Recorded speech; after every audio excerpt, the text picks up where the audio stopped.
जो भी हमारा 1600 एम्प्लॉय है कोविड वॉरियर्स का, इस बार कोई भी वोट बीजेपी को नहीं जाएगा। हमारा राजा ही झूठ बोल रहा है, प्रजा क्या करेगी। राजा हमारा एलजी वो शरेआम इधर झूठ बोल के चले गए, तो इधर भी जो प्रजा है तो लोगों को आप जनता पे आप क्या विश्वास कर सकते हो कि ये ईमानदारी की मिसालें देते हो। आपके राजा जो बिठाए हुए हैं वही झूठ बोल के इधर से निकल जाते हैं। अभी थोड़े दिन जीएमसी में वो गए थे, मेरे पीए का नंबर ले लो, आपने नंबर तो दे दिया सर, आपका पीए नहीं मिला, हमें कहाँ गया कहाँ नहीं गया।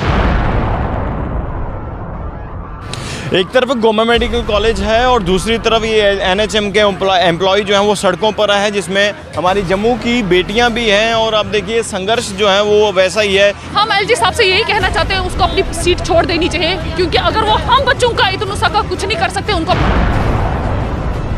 ना रविंदर रैना, दविंदर राणा जी पहले आते थे, जब से उन्होंने बीजेपी ज्वाइन किया उसके बाद वो भी नहीं आए थे।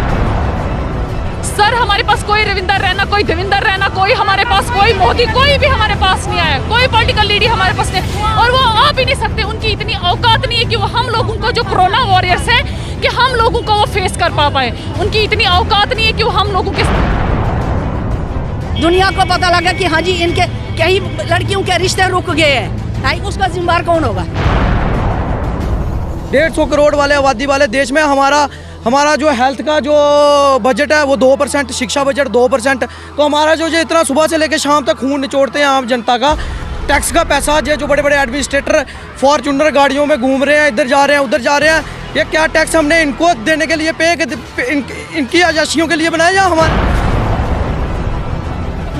हमारे पास 1600 एम्प्लॉय था सर। 1600 से जब प्रोटेस्ट पहला भी हो सेकंड, कुछ लोगों को तो घर वालों ने टॉर्चर कर करके छुड़वा दिया। 1100 बच्चा हमारे पास रहा।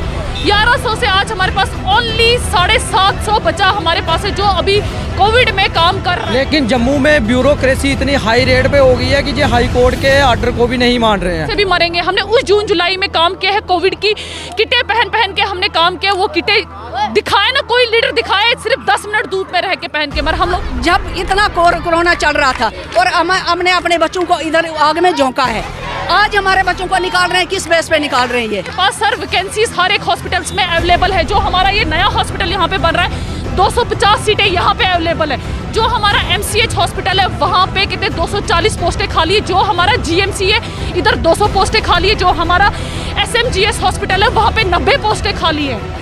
एक तरफ गवर्नमेंट मेडिकल कॉलेज है और दूसरी तरफ ये एनएचएम के एम्प्लॉय जो हैं वो सड़कों पर है, जिसमें हमारी जम्मू की बेटियां भी हैं। और आप देखिए संघर्ष जो है वो वैसा ही है। इससे पहले 2 बार जो है इन्हें एडमिनिस्ट्रेशन की तरफ से एक्सटेंशन मिली, लेकिन तीसरी बार अभी फिर ये डिमांड कर रहे हैं कि इन्हें जो है कंटिन्यूएशन जो है वो मिलनी चाहिए। और अब ये तमाम एनएचएम एम्प्लॉय जो है धूप में अब संघर्ष कर रहे हैं कि एडमिनिस्ट्रेशन जो है कुछ ना कुछ इनके लिए सोचे। सुनिए क्या कहा इन्होंने। हम इसीलिए उतरे हैं कि हम अपने बच्चों का हक मांगते हैं। हक मांगने के लिए हम उतरे हैं, क्योंकि जब ज़रूरत थी गवर्नमेंट को, हमारे बच्चों को इन्होंने यूज़ किया, इधर बेला वजह करके साल इनका ज़ाया किया। अपनी जो छोटी मोटी नौकरियां करते थे बच्चे वो छोड़ के अभी इधर लगे हुए हैं। ये वो भी उन्होंने उनसे छुड़वाया और आज इनको लात मार के इनको भगा रहे हैं यहाँ से। हमारे बच्चे कहाँ जाएंगे ये बोलो, जहाँ जब इतना कोरोना चल रहा था और हमने अपने बच्चों को इधर आग में झोंका है, आज हमारे बच्चों को निकाल रहे हैं, किस बेस पे निकाल रहे हैं ये। और हम माँ बाप कहाँ जाएंगे, इनके बच्चों की हमारी ज़िंदगी ख़राब हो रही है, हम कहाँ छोड़ेंगे इनको।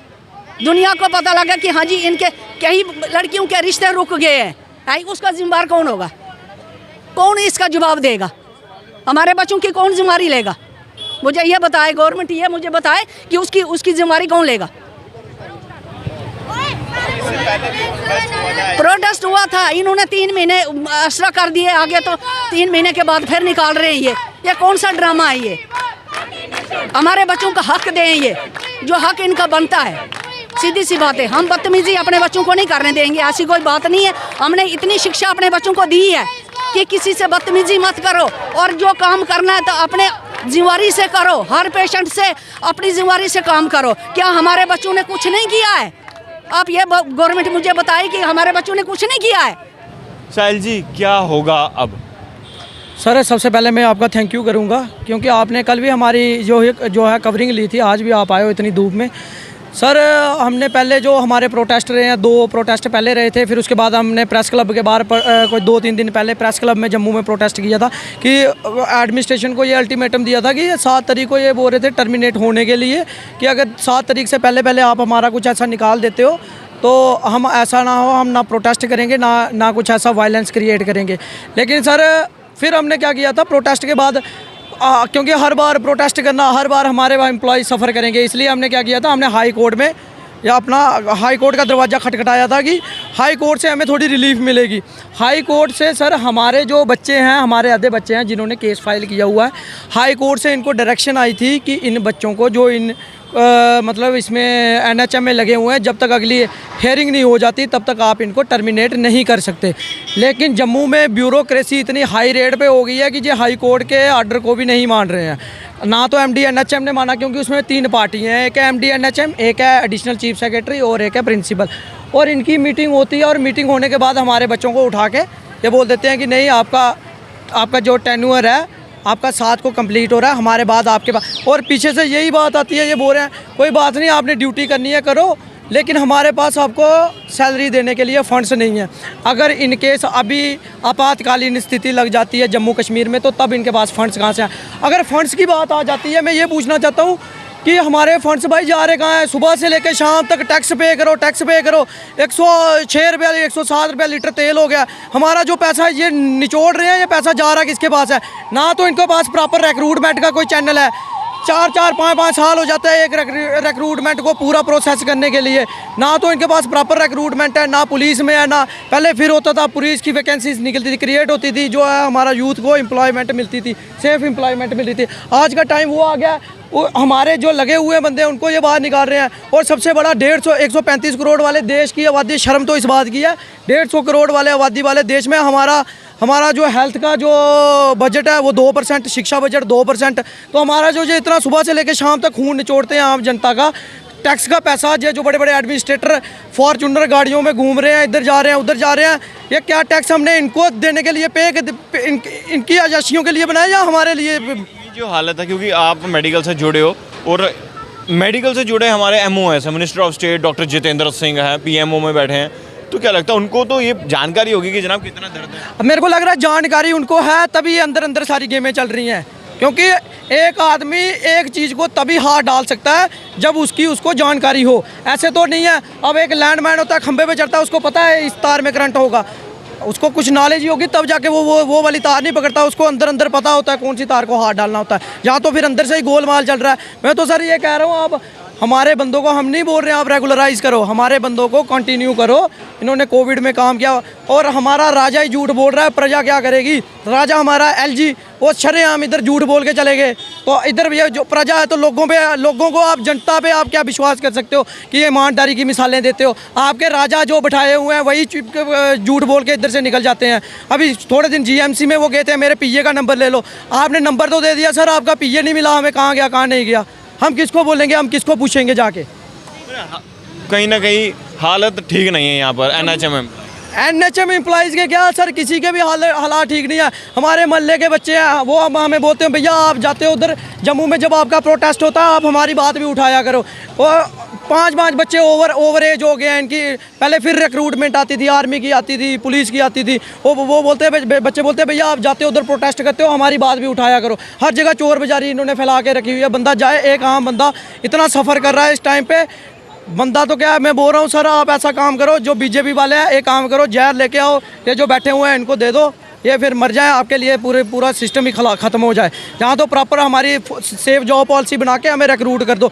और अब तो ऐसा चलेगा। रविंदर रैना है आपके पास? और सर कहाँ है रविंदर रैना? कुछ भी नहीं, ना रविंदर रैना, दविंदर राणा जी पहले आते थे, जब से उन्होंने BJP ज्वाइन किया उसके बाद वो भी नहीं आए इधर। आम आदमी पार्टी आ रही है। आम आदमी पार्टी, आम आदमी के जो सेवा सिंह बाली सर थे, वो उन्होंने पहले भी हमें थोड़ा बहुत सपोर्ट किया था।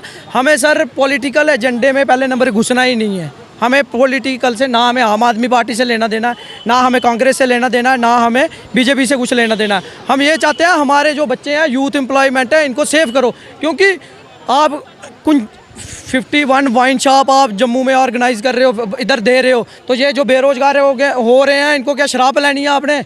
जहाँ तो इनको सेफ एम्प्लॉयमेंट दो। एम्प्लॉयमेंट दोगे तभी आपका रेवेन्यू जनरेट होगा। एक एम्प्लॉय को आप पैसा दोगे, वो पैसा खर्च करेगा, रेवेन्यू जनरेट होगा। बेरोजगार कर दोगे तो क्या होगा? गुलामी छाएगी और क्या होगा? अब आपको उम्मीद है कि आपका कुछ होगा? सर उम्मीद हमें एडमिनिस्ट्रेटर के ऊपर कोई उम्मीद नहीं है। हमें अगर उम्मीद है तो जम्मू हाई कोर्ट पे उम्मीद है। हमें जम्मू हाई कोर्ट पे उम्मीद है कि वो हमारे हक में फैसला देंगे। सर हमारे पास कोई रविंदर रैना, कोई देविंदर रैना, कोई हमारे पास, कोई मोदी, कोई भी हमारे पास नहीं आया, कोई पॉलिटिकल लीडर हमारे पास नहीं, और वो आ भी नहीं सकते। उनकी इतनी औकात नहीं है कि वो हम लोगों को, जो कोरोना वॉरियर्स है, कि हम लोगों को वो फेस कर पाए। उनकी इतनी औकात नहीं है कि वो हम लोगों के सामने आए। हम लोग फक्र से बोलते कि हम लोगों ने कोविड में काम किया। ये बोल रहे ना धूप से, हम धूप से भी मरेंगे। हमने उस जून जुलाई में काम किया है, कोविड की किटें पहन के हमने काम किया। वो किटें दिखाए ना, कोई लीडर दिखाए सिर्फ 10 मिनट धूप में रह के पहन के। मगर हम लोग, हमारे ऐसे एक्सपर्ट बच्चे हैं जिनने मतलब आईसीयू में, सीसीयू में, जो इमरजेंसी में, हर एक जगह हमारा स्टाफ लगा हुआ है। सर अभी अंदर जाओ, अभी देखो वहाँ पे सीनियर्स जो है ना, जो सिर्फ सुपरविजन करती हैं, जो खाली प्रेजेंट, आज उन लोगों को भी काम करवाया जा रहा है। क्यों करवाया जा रहा है? इन लोगों के पास स्टाफ नहीं है। और 30 अप्रैल को यहाँ से कम 50 बंदे हैं जो रिटायर होने जा रहे हैं। अगर वो भी रिटायर होने जा रहे हैं, जीएमसी में है कौन फिर किससे इन लोगों ने काम करवाना है? सर वो थोड़ा इनको मतलब सोचना चाहिए। हम लोग इनको नहीं बोल रहे कि हम लोगों को परमानेंट करो। हम लोगों को एक पॉलिसी के तहत, एक प्रोग्राम के तहत हम लोगों को कंटिन्यूशन देते रहो। हम लोग अपना काम करेंगे। हम लोग ये नहीं बोल रहे कि हम लोगों को परमानेंट करो। आपसे क्या कहना चाहते हैं इन शॉर्ट? हम एलजी साहब से यही कहना चाहते हैं, उसको अपनी सीट छोड़ देनी चाहिए, क्योंकि अगर वो हम बच्चों का इतना सा कुछ नहीं कर सकते, उनको अपनी, हमारे पास 1600 एम्प्लॉय था सर। 1600 से जब प्रोटेस्ट पहला भी हो, सेकंड, कुछ लोगों को तो घर वालों ने टॉर्चर कर करके छुड़वा दिया। 1100 बच्चा हमारे पास रहा। 1100 से आज हमारे पास ओनली 750 बच्चा हमारे पास है जो अभी कोविड में काम कर रहा है। तो और 750 बच्चों को क्या ये 750 बच्चों को भी ये कितने नहीं दे सकते हैं? इनके पास सर वैकेंसीज हर एक हॉस्पिटल्स में अवेलेबल है। जो हमारा ये नया हॉस्पिटल यहाँ पे बन रहा है, 250 सीटें यहाँ पे अवेलेबल है। जो हमारा MCH हॉस्पिटल है, वहाँ पे कितने 240 पोस्टें खाली है। जो हमारा GMC है, इधर 200 पोस्टें खाली है। जो हमारा SMGS हॉस्पिटल है, वहाँ पे 90 पोस्टें खाली है। अगर इतनी पोस्टें खाली है, हम तो सिर्फ 750 बच्चे, क्या हम लोगों को एडजस्ट नहीं कर सकते कहीं पे? बीजेपी को कोई वोट नहीं जाएगा इस बार। नहीं, हम बीजेपी क्या बोल रहे हैं? इस बार जो भी हमारा 1600 एम्प्लॉय है कोविड वॉरियर्स का, इस बार कोई भी वोट बीजेपी को नहीं जाएगा। जो हमारे हक में फैसला लेगा, हम उसको इलेक्शन में वोट देंगे। ये बात भी एलजी सर तक पहुंचा देना हमारी। कहीं ना कहीं नाराज जो है वो दिख रहे हैं। NHM के एम्प्लॉय जो हैं वो अब ये कह रहे हैं कि जनाब जितने भी हमारे एम्प्लॉय हैं 1600 के लगभग, एक भी जो है वो वोट भारतीय जनता पार्टी को नहीं जाएगा। ये अब संकट है जनाब। ये संकट है भारतीय जनता पार्टी के लिए भी, ये संकट है हमारे माननीय उपराज्यपाल मनोज सिन्हा के लिए भी कि जल्द से जल्द एडमिनिस्ट्रेशन, केंद्र में बैठी भाजपा सरकार इनके लिए कुछ ना कुछ सोचे और एक प्रॉपर तरीके से जितने भी इस वक्त जो संघर्ष करें, क्योंकि ये वो एम्प्लॉय हैं जिन्होंने कोरोना के समय में जो है एक अहम रोल अदा किया था, लोगों को बचाने का काम किया था। लेकिन आज ये मजबूरन सड़कों पर हैं। एक तरफ गवर्नमेंट मेडिकल कॉलेज है और दूसरी तरफ ये NHM के जो एम्प्लॉय हैं वो अब यही रिक्वेस्ट करें कि जनाब जल्द से जल्द जो है इनके लिए सरकार कुछ फैसला ले। देखते रहिए भारत मॉनिटर, जय हिंद। अभिषेक कुमार के साथ।